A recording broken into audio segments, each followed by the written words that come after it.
If you're a consultant and you feel like you're constantly looking at your revenue, your leads, and you're chasing the next client, the problem probably isn't your marketing or your network or your sales call or your funnel. I'd suggest that the problem is what's underneath all of that. It's the solution that you're selling. Look, I know this because after a long career in consulting, I started my own solo consulting business. I wanted to be done with the politics and the drama of the big firms and have a business on my own terms. But when I started, I made the mistake that almost crushed me. I needed revenue, deal flow, and I thought the more I could do for my clients, the more successful I'd be. I'd earn more, I'd be more valuable for them. And so I'd hear about something that they were thinking of and I'd work on a pitch and then I'd convince the client that I could do the work, even when I knew I wasn't really great at it. And then when I won the work, the revenue felt good, but I found myself doing work that I had a shallow understanding of, perhaps just a little bit more than the clients in some cases. Certainly not leading them the way a good consultant should. You see, what I'd done is I'd built a firm with an offer designed to win whatever work I came across. And so I found myself in situations where I was sometimes barely a step ahead of the client, figuring it out as I went along. That didn't feel great. I felt I'd compromised my own integrity and was constantly waiting for someone to call me out. What I actually needed, and what my business needed, I needed to pitch the work and win the work and then do the work that I was actually the best at doing. I've spent 95% of my career in consulting. I came up through Proudfoot, then Deloitte Consulting in New York, and I was President of Kotter International. Professionally, I think it's fair to say consulting is in my DNA. But even with that depth of experience, I had those moments of revenue strain and uncertainty. If you've had them too, you're in good company. Today, my consulting business earns more than I earned at any of those firms. And the single biggest reason is that I stopped pitching, doing anything, and convincing clients that I was the one, and I started building a solution, an offer that did the convincing for me. I get asked this quite often, and so in the next few minutes, I'm going to walk through exactly how to build your consulting offer that's so good, you'll shake that uncertainty and shift from convincing clients to having a solution that accelerates your consulting business. I'll cover the 5 core components, the constraint that almost no one applies, and suggest what to look for in that moment when the whole dynamic flips from chasing clients to choosing which ones you actually want to work with. So let's get started with what you're actually selling, because this is where the chasing comes from. If you come up through a firm or if you were in industry and decided to build a consulting business, the way you got into it was probably something like this. You took the things you'd already done and you packaged them up and you went out and then offered to do them again. And what most people end up calling an offer is really just a list of services, a smart sounding description of what they're capable of. You'll see this on most solo consultants' websites. The list of capabilities like M&A advisory or leadership development, operational strategy, organizational performance, transformation, change management. It's a page that effectively says, here are the things I'm willing to do for money. And the moment your offer is shaped like that, you've put yourself in the position of being a solution looking for a problem. You're hoping a client to send you a message on LinkedIn with a need that maps to one of your capabilities. And then you'll scope something out around it. You find an old one and tweak it or change it up. You're bidding for things you're moderately good at instead of being asked to do the one thing that you're exceptional at. That's the chasing. The chasing is the natural consequence of having an offer that's structured as a menu. You see, when your offer is a menu, the client's in charge. You become the responsive servant in the relationship. You end up doing what the client wants you to do instead of what the client actually needs to have done. So if a list of services is what creates the chasing, what's the alternative? Well, it's an offer built on a defined outcome. I want to be specific about that word. An outcome is what happens to the client's business after you've left. A deliverable, that 30-page slide deck or the report, that's just an artifact along the way. The outcome is the shift in the business itself. So what does this mean for you and how you talk about what you do? Well, instead of saying you're a process consultant, you become the person known for finding the 7 figures hiding in your client's operations and getting it back into the P&L within a quarter. Even though in terms of what you do, it might be the same experience underneath it all, there'll be a completely different offer on top. What the client should remember is not process consultant. The client should remember the person who improves my P&L. Look, here's why this matters operationally. When the offer is a defined outcome, the buyer no longer has to interpret what you do. They look at your offer and they immediately know whether they need it or not. The qualifying is happening before the conversation even begins. So from this point on in the video, when I say offer, I mean a defined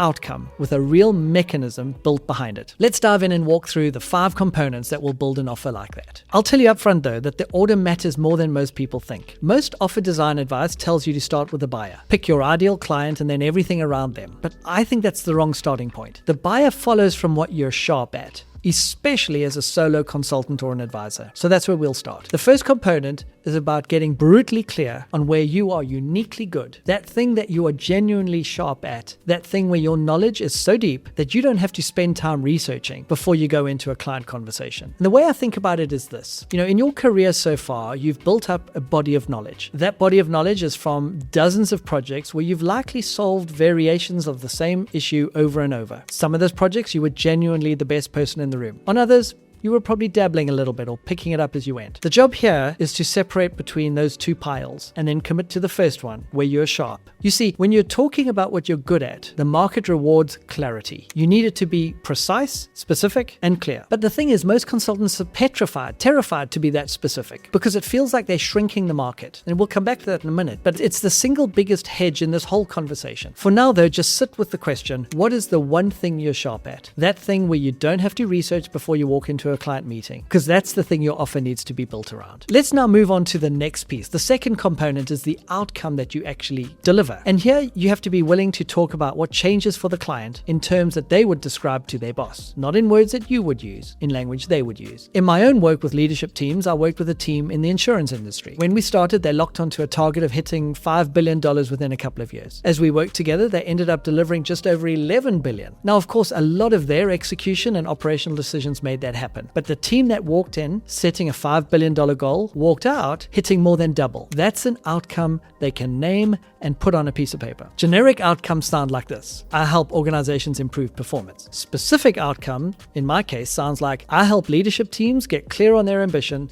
and convert that into revenue within 12 to 18 months. One of the truths I keep coming back to is this. AI and the tools that have come with AI produce artifacts very easily and very quickly. The 30-page slide deck no longer is the thing that justifies your fee. The result is what gets paid for. So if your offer is shaped around an artifact, you're going to lose. But if you shape it around the result you're going to achieve, you're going to be able to keep attracting clients and charging good fees for solving real problems. The third component is the mechanism. This is the repeatable thing you do every time that produces the outcome. And the mechanism is what most consultants completely skip, because for most solo consultants, every engagement is different for them. So they tell themselves their work doesn't lend itself to being repeatable. But if you're doing the thing you're good at, and you know how to do it, and you know that it gets results, the work absolutely is repeatable. But most consultants just haven't done the diligence of codifying that sequence of what happens next, and what happens after that. So in my case, one of the things I do is I deliver a 3-day leadership reset, right? That's the mechanism. Now, around those 3 days, I have everything engineered. What happens in the month leading up to it, the conversations I have with each participant before we meet, what happens on day 1, day 2, and day 3, and then how I make sure the team doesn't regress in the weeks after. That's the mechanism, defined and clear. So we know where we are sharp, we have a defined outcome, and we have a clear mechanism. Now, if you want to actually build this kind of offer for your own practice, instead of just thinking about it once this video is done, once a month, I run a 5-day signature offer challenge. For a couple of hours every day, we go through these 5 components in real time, and you get to start shaping your signature offer. The next challenge is coming up. There's a link in the description to get on the waitlist. I hope to see you there. The fourth component is the buyer. And this is where I disagree with most offer design advice that's being put out there. The standard playbook says, pick your buyer first and build everything around them. But I think that's backwards. The client follows from what you're sharp at, what you do, and the outcome you produce. Because once you're clear on the problem you solve, it's pretty easy to then identify who has that problem. Look, consulting is inherently relationship-based, and we can get so caught up in our own cleverness and talking about problems and solutions that we sometimes forget that problems don't buy solutions. People do. So the people we want to get in front of with our solution are simply the people who have the problem we solve. But you go from networking with anyone and sending messages to everyone on LinkedIn like, let's catch up, and hoping somebody out there has opportunity for you, and you move to saying quite confidently, if this is your problem, I'm the person who can solve it. It becomes fact-based. It works the way you choose a doctor. When you have a specific issue, you find the specialist who treats that issue. You pay whatever the specialist asks because you want the person whose entire practice and reputation is built around solving exactly the problem you have. Your offer has to put you in that position so that you become the specialist they seek out by name when they have that problem that you solve. The fifth and final component is the measurable result, the thing that actually proves the outcome has happened. Now, this one comes from my time at Proudfoot, where I started started my consulting career. On every single engagement, we tracked the impact. Every single one. We would look at the process improvement, anticipate the dollar value attached to it, and we would actually underwrite the engagement against that number. The improvement metric was the design of the engagement itself, written into the contract before we even began. Now, that experience was so core to me that it shaped how I think about the consulting value equation. I've never been comfortable handing a client a report that may or may not get read just based on things that we've done. We must go beyond insights to action, because action leads to the real measurable shift in the business and solving the problem they hired you to solve. So,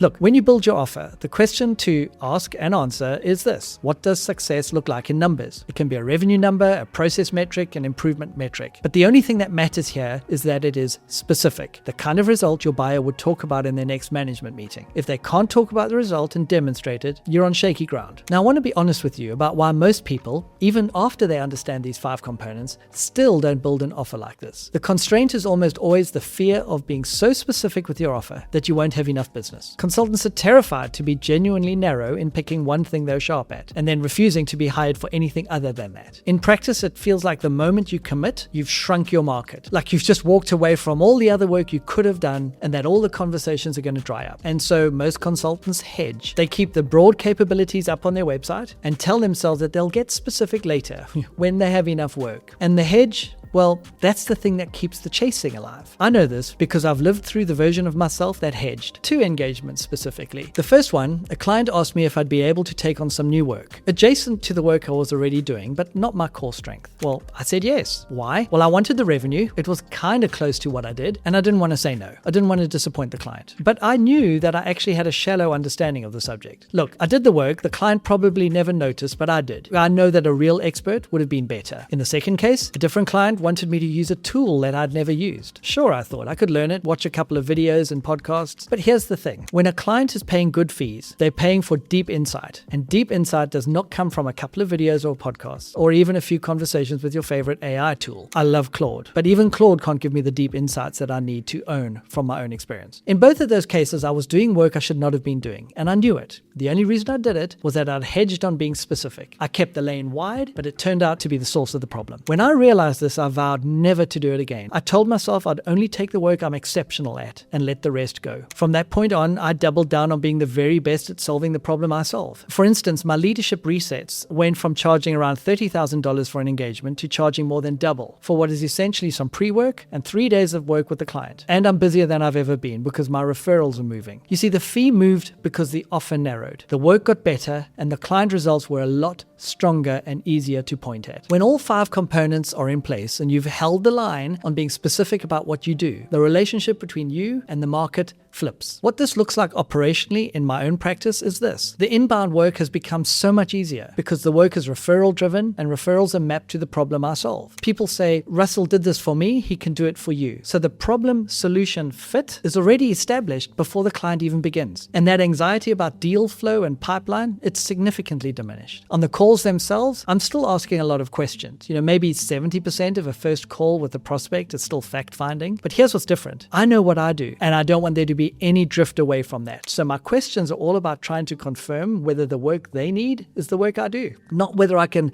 wedge my way into it, because that way I can tell the client on that call whether I'm the right person or not. When we get to pricing, it's a very different conversation. I am 100% confident about what I do, the impact and the results it delivers, and I have a strong pipeline. So I'm not desperate. Instead, I anchor the client on what the problem is costing them. Did they lose a customer? Did they miss a milestone or quarterly result? What is the problem costing them today, and what would it be worth to them to have it solved? The fee follows on from that, and the buyer can then understand what it would take to solve it and what it would cost them if they did nothing about it. That's the dynamic flip. The buyer is qualifying themselves in instead of being pushed in. The inbound and the referral, well, they're doing the filtering work for me, and because a lot of that filtering is happening upstream of the call, I never have to convince anyone in a call. The offer is doing the convincing. I'm just confirming if they're the right fit, and hopefully they're confirming that I'm the right fit for them. The reason I think about offers this way is because of where I learned about what it is to be a good consultant. So click this video because I walk through everything I learned from over 30 years inside firms like Proudfoot and Deloitte and others, the parts of the consulting model almost no one outside these firms ever sees, and the lessons that made everything I'm doing now possible. Would be great to see you there.